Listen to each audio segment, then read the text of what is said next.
Micaela Siner, y ella es una distinguida estudiante de fármacos y tal que hablaba de la disponibilidad de este mecanismo anticonceptivo implantable, reversible, pero de larga duración, y la repercusión periodística de todos estos temas. Así que la idea es análisis crítico de este producto, ¿sí? Gracias. Bueno, gracias por la presentación y a todos por quedarse o venir a distintos, cada uno de su lugar. Bueno, lo primero que yo planteo acá es por qué importa poner en debate este método anticonceptivo. De hecho, muchas charlas con compañeros, etcétera, me decían, bueno, pero vas a hablar bien o mal del método anticonceptivo, y uno no habla ni bien ni mal necesariamente de un fármaco, sino de qué evidencia tiene, para qué sirve, y en qué contexto se lanza, como mencionaba Pedro, esta publicidad. Digamos, si la publicidad sirve, uno puede hablar bien o mal en función de cómo se posiciona según la evidencia y los beneficios para las pacientes. Así que yo lo que planteé un poco primero es en qué contexto esto se va dando, y esta es la revista Apertura, en el mes de octubre de este año, que plantea que la edad promedio del primer embarazo en la Argentina disminuye y que un 16% de los nacimientos en la Argentina son de madres adolescentes. Entonces, cuando después, ¿no? En ese sentido se advierte también en Telam, que es interesante también ver la fuente, porque no es un diario oficialista también, y lo que advierten es que los adolescentes desconocen la disponibilidad y el uso de los anticonceptivos, y cuando pasamos a la siguiente, esta es la misma nota, después la pueden buscar si quieren. No, para atrás.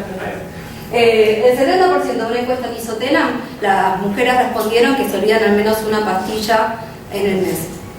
2 a 3 píldoras mensualmente, un 27%, y lo que a mí más me llamó la atención, también como estudiante de medicina, es que el 45% de las usuarias saben qué hacer frente a un olvido, que eso también es una responsabilidad del médico, porque la pastilla anticonceptiva no va sola, va con qué hacer cuando uno ya sabe que el método puede fallar porque han venido visto. Bueno, pasando a la siguiente, esta es la campaña publicitaria que se lanzó por parte del Ministerio de Salud de la Nación, en el cual se lo presenta como una nueva tecnología en materia de anticoncepción para adolescentes. Pasando a la siguiente, esta es la nota en la cual lo presentan, hablan de una nueva generación, hablan de que es para prevenir el segundo embarazo, no el primer embarazo en adolescentes. La siguiente, y entonces la campaña concreta que ellos están lanzando es para chicas de entre 15 y 19 años que hayan tenido un evento obstétrico, haya terminado en aborto, en parto o en cualquier desenlace, y que no tengan obra social o prepaga. Si es una población bastante vulnerable, buscan adolescentes que no quieran tener un segundo embarazo. Y para esta campaña compraron 10.000 unidades, o sea, también ya hay de antemano una compra bastante importante de los implantes.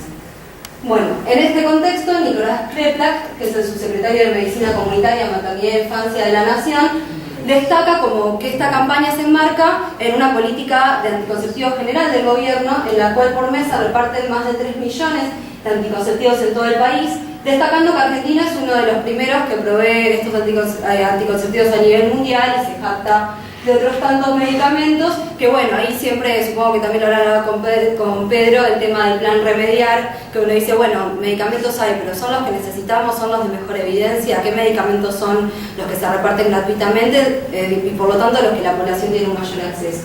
Y después Adriana Álvarez, que es coordinadora del Programa Nacional de Salud Sexual y Procreación Responsable, habla de que esto coloca a la Argentina en un lugar de privilegio. De hecho, la OMS este año felicitó a la Argentina por su política en materia de anticoncepción, cuando tenemos los datos que vimos en la diapositiva anterior de un montón de embarazos adolescentes. Bueno, y acá está la canasta de anticonceptivos que hoy en día se reparte por parte del Ministerio. Entonces surgen una serie de preguntas. Si la cantidad de métodos ofrecidos, que es el criterio que pone la OMS, para nosotros es un buen criterio para definir la calidad de un programa de calidad en salud sexual, si la situación privilegiada de Argentina, ¿privilegiada para quién? ¿Nos beneficiamos las mujeres de este privilegio supuesto que tiene Argentina, de las felicitaciones de la OMS? Y si una nueva tecnología es una mejor tecnología, ¿qué evidencia clínica tienen implantes? Lo que nosotros nos preguntamos. Entonces, yo acá puse la salud no se mejora con endpoints blandos, porque lo de nueva tecnología, mejor tecnología suena a eso. Mira, esto baja la glucemia, sí, pero ¿cuántas pacientes evidentemente no tienen un desenlace malo por tener diabetes. Bueno, esto es lo mismo, mejor tecnología para quién, para qué es lo que mejora. Y por eso yo lo que planteo como orientación mía al menos es que el gobierno nos dice que vamos bien, que esto es lo mejor que se puede hacer, pero esto no es lo que necesitamos. Ahora voy a pasar a un poco a ver más en puntualidad del método. Es un dispositivo de 4 centímetros, más o menos como un fósforo, que se pone subdérmico justamente. Tiene una novedad respecto a otros que se habían difundido en el mercado, que es que viene precargado en un aplicador estéril, que esto supuestamente mejora la inserción, porque otros habían sido sacados del mercado por muchísimos problemas con la inserción y la retirada. Libera etonogestrel, que es el metabolito activo de sogestrel, y tiene una dosis que va disminuyendo con el tiempo. O sea, hay 68 miligramos, las primeras semanas, como ven, es de 60 a 70, y al final del tercer año queda 25-35 por día de dosis. Y tiene un proveedor único que es Merck. La FDA lo aprueba en 2006, y en el prospecto pone esta aclaración en primer lugar, que esto para mí es muy importante, lo que dice que las mujeres tienen que ser avisadas de que no es un método para prevenir enfermedades de transmisión sexual, en particular el VIH. Y también coloca un warning sobre las complicaciones de la colocación y la extracción. Después veamos qué hace la ANMAT, lo aprueba en 2011, lo aprueba a partir del decreto 150/92, que no sé si la mayoría sabe lo que es o no. Son alumnos del curso de fármaco 1 de Politis. Ya todos sabemos lo que eso es, y como es de Holanda, pasa como sin ningún tipo de parada y llega directo acá. Y en el prospecto se adjunta una disposición que no tiene el mismo wording de la FDA. Recién en la página 35, pensemos quién va a ir a leer hasta la página 35, dice que pueden, en la página 35 pone lo de VIH, o sea, ¿quién va a leer? ¿Tiene 35 páginas? Sí, es un prospecto larguísimo, y en la página 35 dice, bueno, esto no previene el VIH, pero hasta que el que llegó ahí... Destacado, no es claro, no está destacado, exactamente. Bueno, y ahora vamos a ver algunos ensayos. Este en realidad no es un ensayo, sino que es un análisis integrado de la data que presentó Merck a la FDA para solicitar la aprobación del método anticonceptivo. Bueno, se desarrolló en Europa, en Estados Unidos, Chile y Asia, con un N de 946. Si uno piensa que acá hay 10.000 implantes, no están, o sea, ya comprados, es un N que no es muy significativo. Los pacientes analizados tenían las siguientes condiciones: edad 18 a 40 años, peso 80-130% de su peso según las tablas de la Metropolitan Height Weight del 83, que bueno, correlacionado con un índice de masa corporal sería que no tengan sobrepeso o tengan un sobrepeso leve. Que con ciclos menstruales normales, un test de embarazo negativo, que esto también es importante, después vamos a ver algunos casos, y con un PAP previo a iniciación y no haber pasado ni por un parto, ni por un aborto, ni inducido o espontáneo en los últimos 2 meses.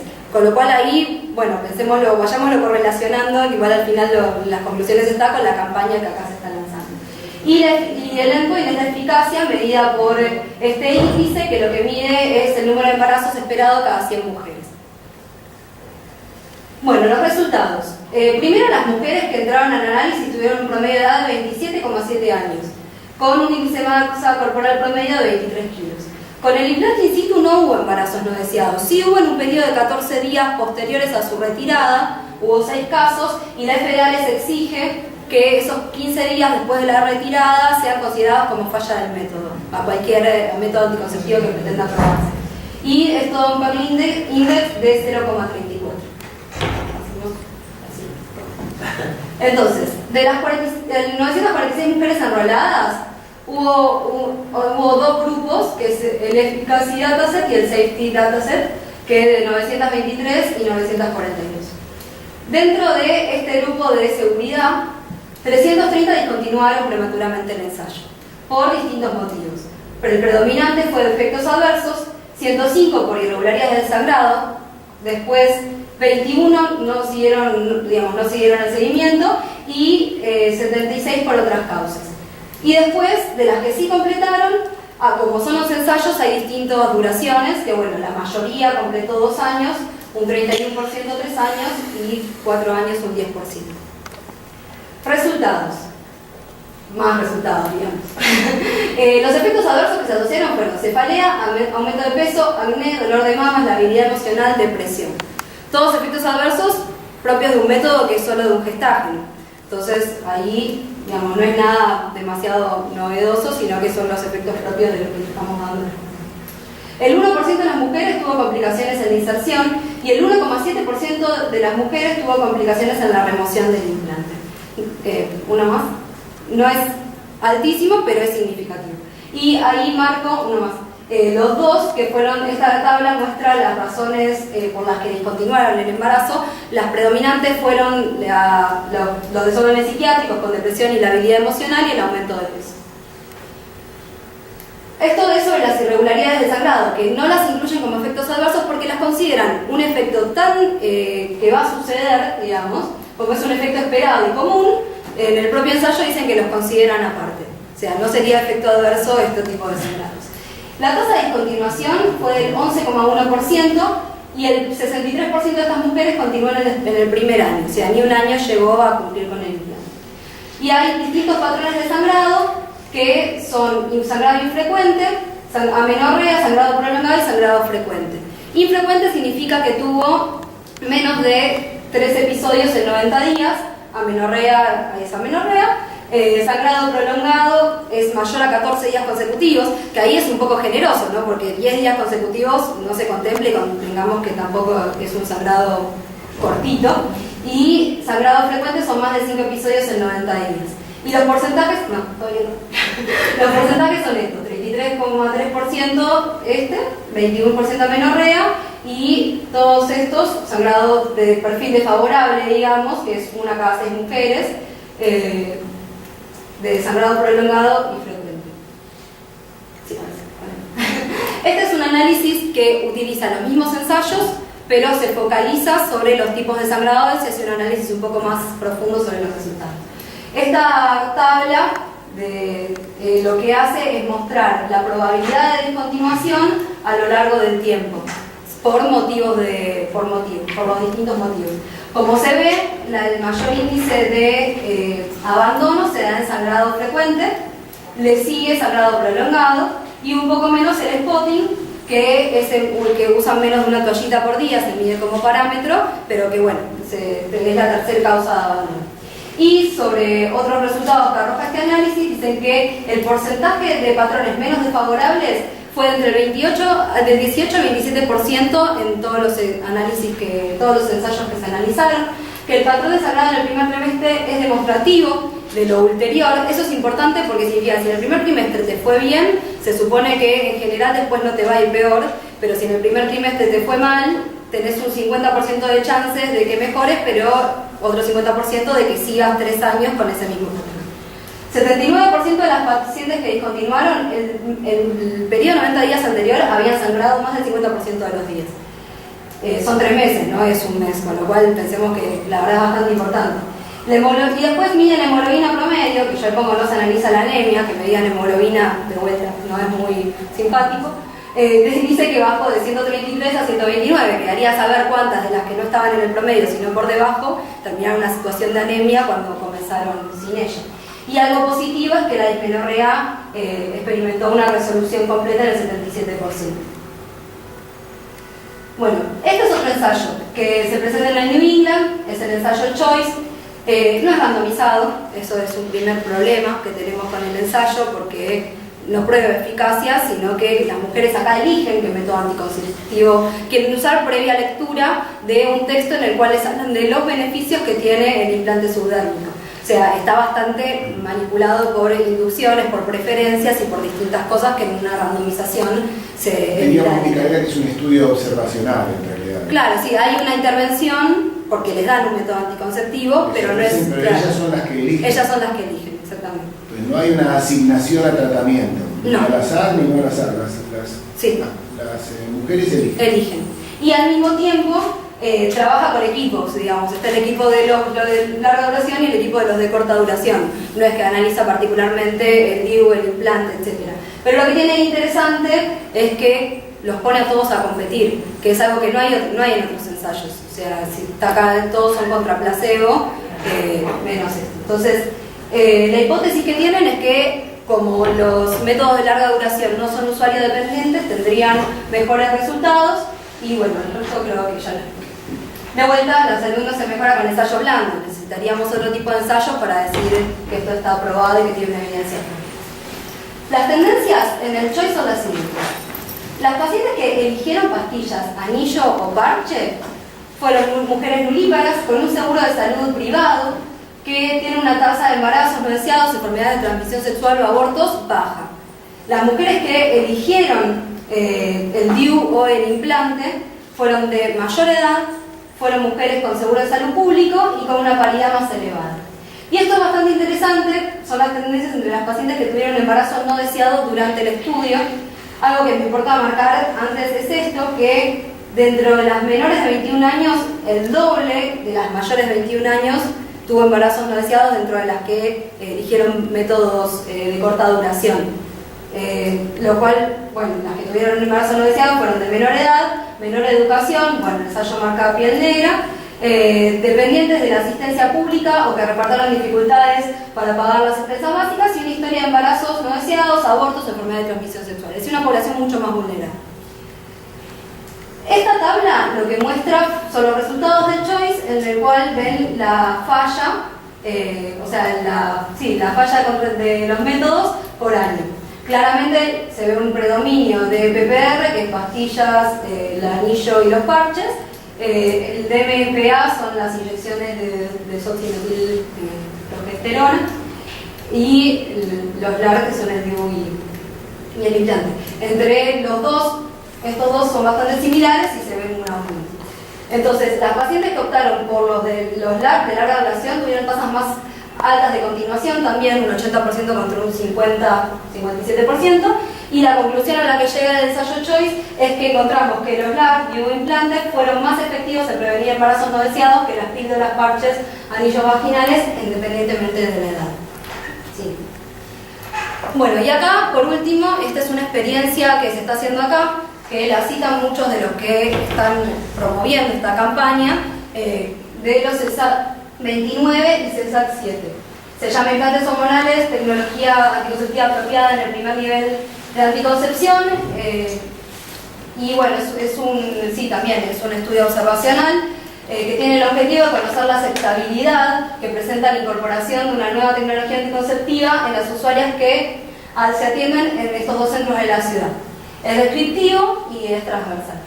Y lo que hicieron fue, entre los meses de abril y agosto, a todas las mujeres que venían a consultar para anticoncepción le ofrecían el método, y si lo que aceptaban, les decían que firmen este hermoso consentimiento informado del gobierno de la ciudad, en el cual, en el primer párrafo, que es esto que pongo acá, dice que este método resulta un método cómodo, ya que no necesitan ni de un control ni de una aplicación diaria y constante como los anticonceptivos orales o los métodos de barrera, preservativo, diafragma, etc. Y el usuario solo debe hacer sus controles ginecológicos habituales.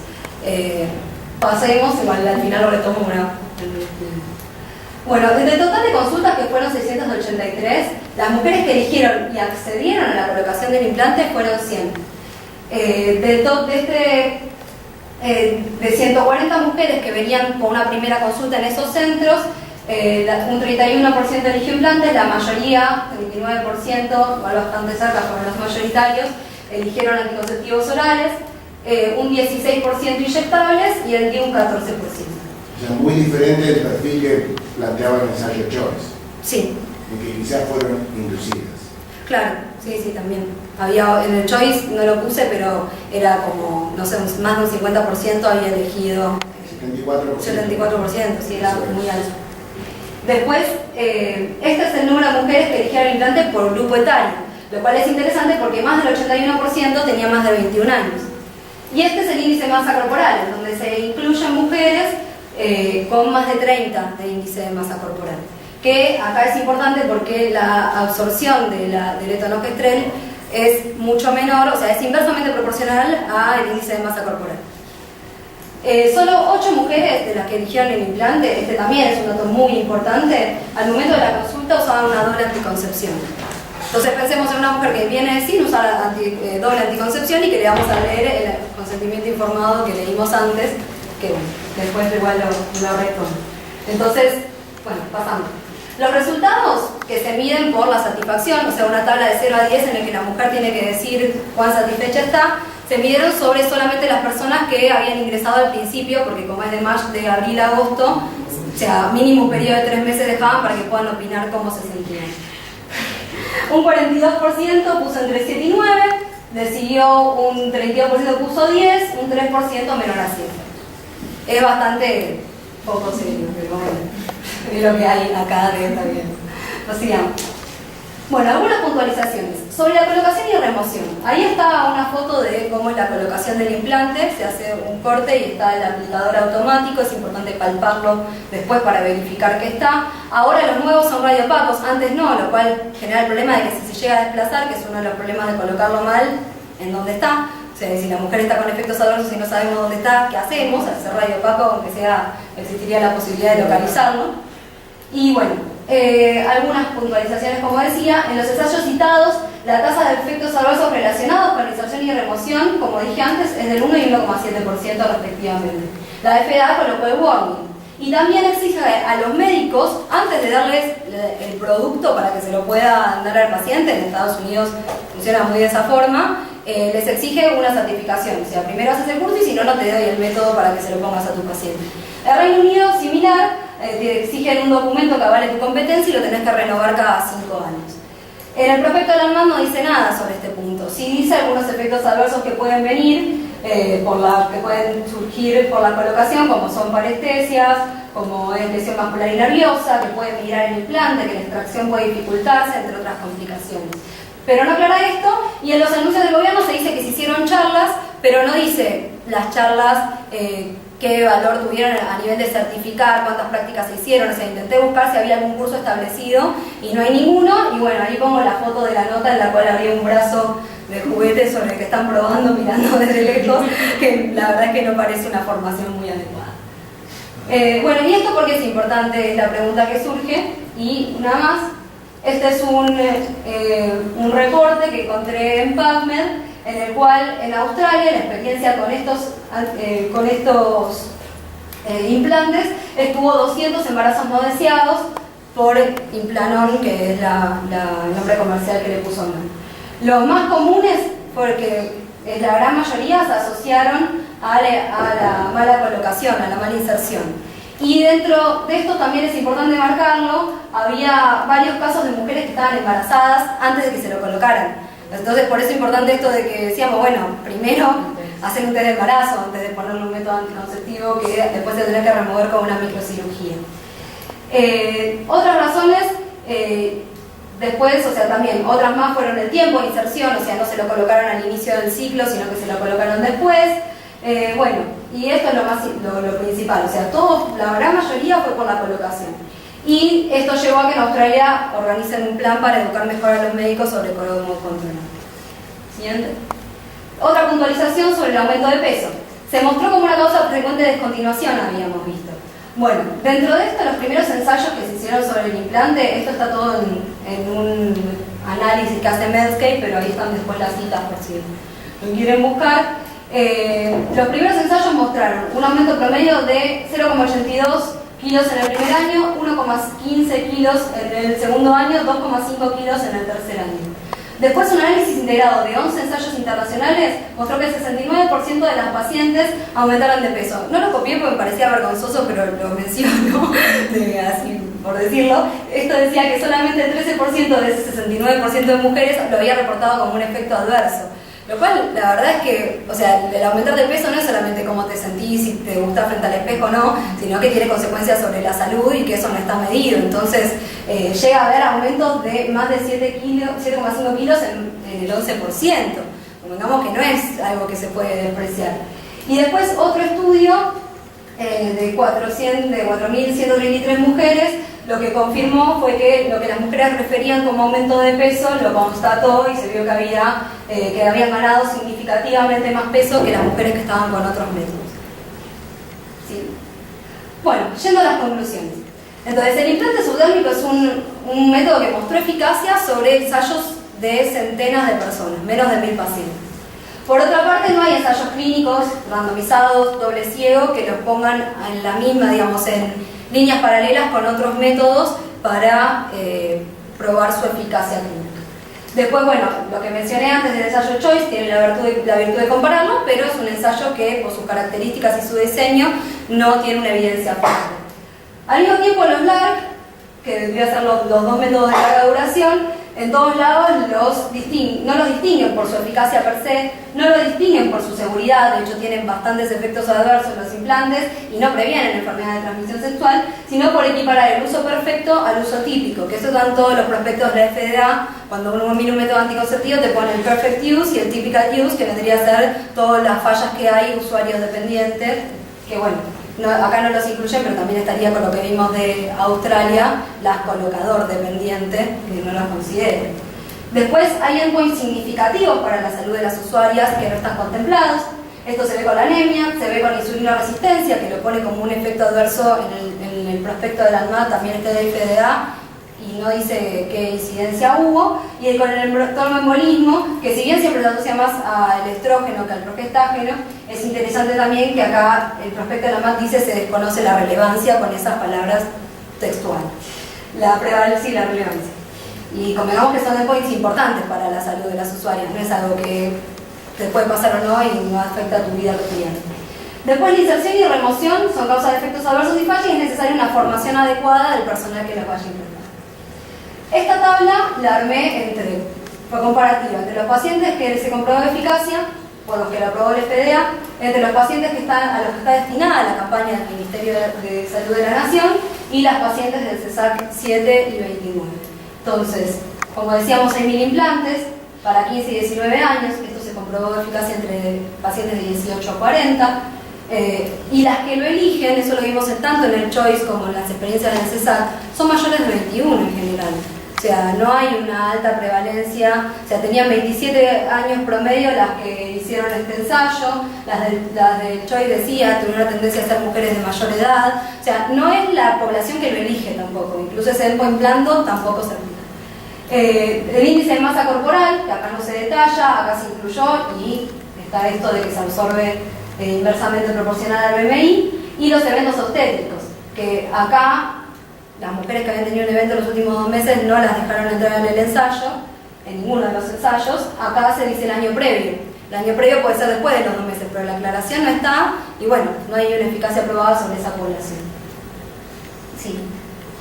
Después está esto de las irregularidades menstruales, que como habíamos visto, el 27% presenta un patrón desfavorable, ya sea más de 14 días o más de 5 veces sangrar en un periodo de 90 días.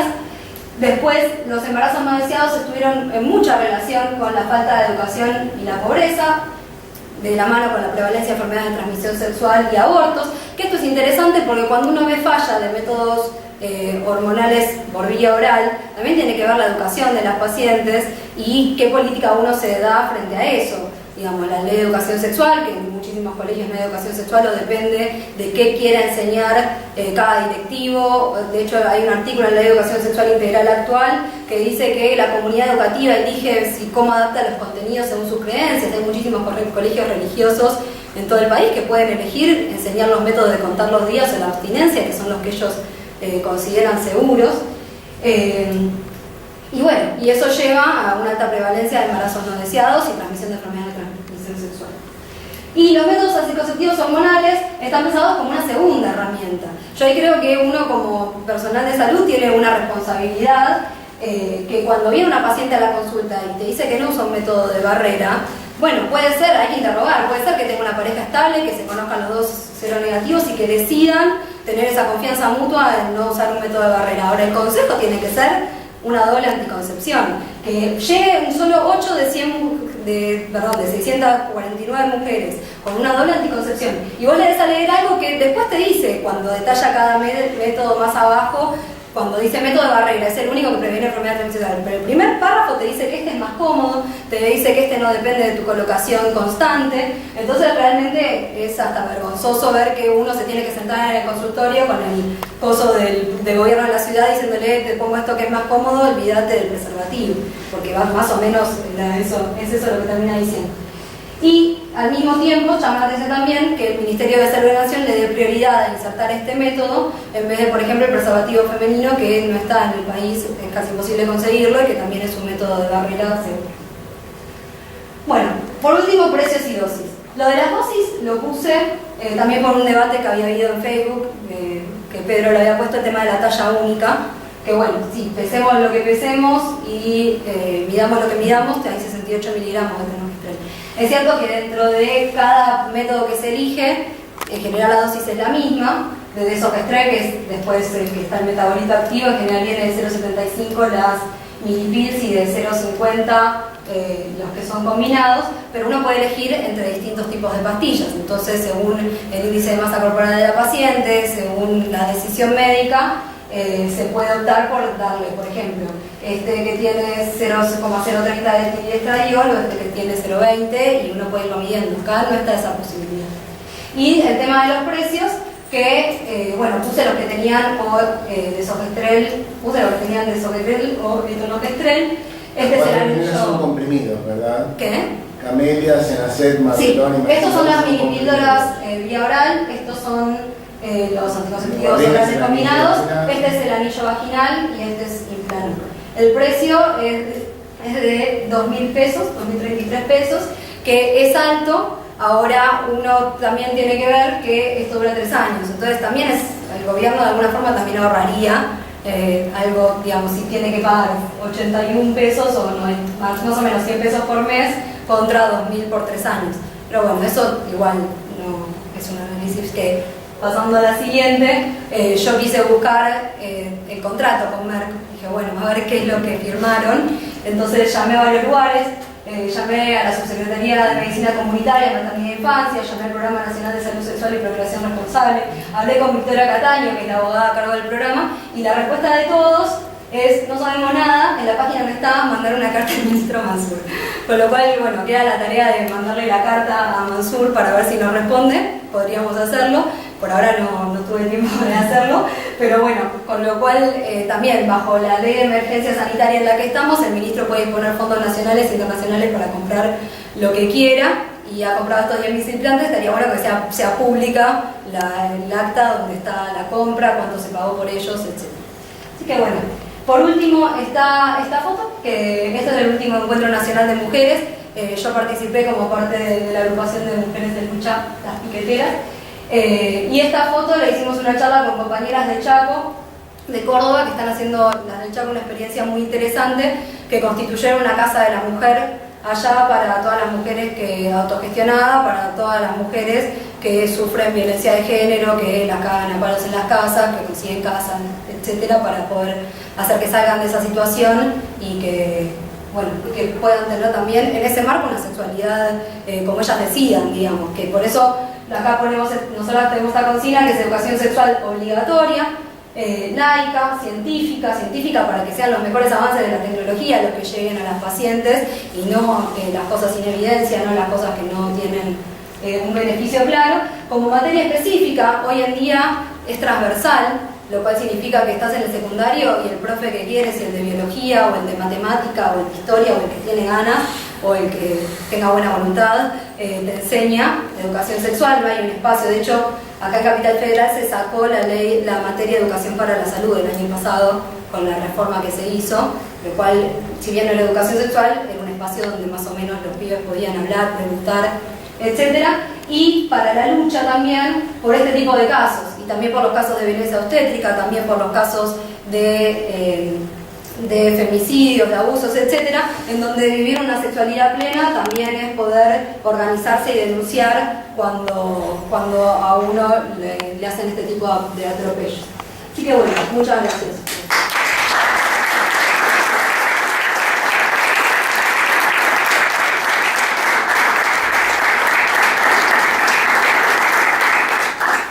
Notan que tuvimos una presentación muy pulida, abundante de información reciente, con comparación cruzada entre trabajos, ¿sí? Con las referencias bibliográficas, con un cálculo semi-cuantitativo o cuantitativo del impacto. Y bueno, ¿preguntas? Un momento para aprovechar. ¿Preguntas?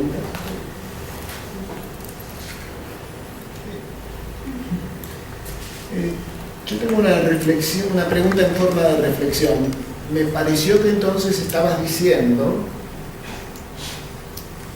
que el rango etario y las características clínicas para que una chica sea incluida en este programa del gobierno nacional difieren sustancialmente de la evidencia publicada para aprobar el producto. Exactamente. De hecho, en el análisis, en el trabajo de Mansur, que está en la Fundación Argentina de Médicos Generales, pueden buscar ahí, cuál ponen Mansur y implantes en Google y sale, aclaran todo el tiempo. Esto no está aprobado por la ANMAT, esto no está aprobado por la ANMAT. Claro, porque no es la evidencia de los ensayos por los que la aprobó la FDA y la que se aprobó también en Holanda. Entonces, no hay evidencia sobre las mujeres para las que se está. O sea que no es una selección de mujeres a ser tratadas con esto que encaja con la mejor evidencia científica disponible. No. Es posible que de los mismos autores hayamos tenido alguna otra vez una compra masiva de productos para la salud cuyos criterios de uso no encajan con la mejor evidencia disponible. ¿Alguna vacuna? O sea, sucedió lo mismo con HPV. Los ensayos Future 1 y Future 2 se hacen en el rango etario 15-26 y la recomendación de administración es 9-13. O sea que se está haciendo costumbre. Claro. Entonces, bueno, la pregunta es qué podemos hacer los médicos y los estudiantes de medicina en este contexto. Bueno, yo pienso que en primer lugar está bueno este tipo de espacios, digamos, hablar, digamos, ir a leer la evidencia, estar atentos, decir yo no te voy a hacer filmar un lugar donde sí que estoy más cómodo, sin darte la información, empezar por eso y bueno, también lo que decía antes, yo pienso que esta campaña de gobierno habría que plantear que no tiene que de ninguna manera ser dirigida hasta esa población, hasta que no haya ensayos que pruebe que es una población en la que es seguro y en la que es efectivo. También es una política medio compulsiva, ¿no? Bueno, tuviste un embarazo no deseado, no me hago cargo de tu educación, te meto algo en el brazo y anda por la vida cómoda. O sea, es como que no, es bastante violento desde un punto de vista también como se lo plantea.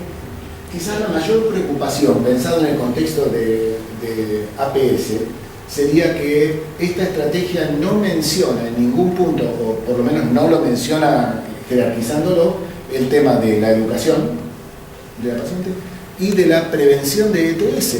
No hay nada en el papel, no hay nada que hable de que además tiene que utilizar algún método de barrera, que tiene que usar su cabeza para prevenir ETS. Y de otras patologías también, uno en general hace estas consultas con el ginecólogo y si esto dura 3 años, una mujer puede no ir por esos 3 años al ginecólogo y no hacer controles, no hacerse el PAP, etc.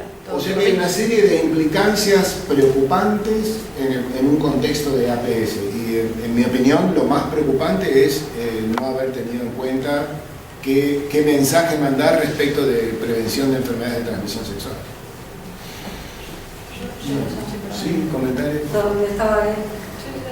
No, yo le preguntaría si el rango etario al que apunta implica exclusión. O sea, si una chica de 22 años, por ejemplo, quiere hacérselo, igual se lo puede hacer o exclusivamente. O sea, por el ámbito privado sí, desde el ámbito público ahora está disponible solo para las adolescentes y a partir del año que viene, según lo que dicen, veremos si el año que viene pasa o no, estaría disponible en la canasta para cualquier mujer. ¿Y yo voy a la farmacia y lo pido y me lo dan o están? Sí, o sea, digamos, en Alfabeta figura hasta ese precio, está en el Bademecum, no sé, están en todas las farmacias, pero está. ¿Requiere consentimiento de los padres o no hace falta? No está mencionada en ningún lugar, sería interesante averiguar. Es un tema. Es un tema. ¿Te puedo hacer una pregunta que habíamos hablado en el intercambio? Yo llegué a reconocer lo que mencionaron. Si había algún tipo de cuestionamiento sobre tabaquismo previo, ¿no? No, lo que sí está es eso de que no se sabe qué pasa con el tromboembolismo, que no hay ninguna referencia de la relevancia. No había datos en los ensayos sobre si las mujeres eran tabaquistas o no. De la relevancia sabemos por sí, nuestro entrenamiento médico. Claro, por eso, sí. Yo digo lo que dice no afecta a la norma, pero sí, de la incidencia. Y bueno, sí, no tiene un estrógeno, entonces se pensaría que no es tan alto, pero serían mecanismos que uno puede hacer que no tienen evidencia. Si tuviéramos un representante del gobierno nacional, ¿qué tendría que decir para defender el proyecto? ¿Alguien quiere plantear como la contravoz de la otra campana? Y que le dan una solución en términos prácticos y menos riesgo del tema de que se olvide y el tema de capaz en algún punto más independencia, en algún punto que se olvide. O sea que tendría que referirse básicamente al ensayo observacional Choice, ¿sí? Y entonces en ese sentido, lo habíamos mencionado, Polimey, el ensayo Choice provee una ventana para observar cifras epidemiológicas de embarazo no deseado, aborto, en un grupo que era adolescentes en St. Louis, Missouri. Sí, que es de donde es el estudio. Sí, y eran, ¿te acordás las cifras de memoria? Eran 158 por 1000.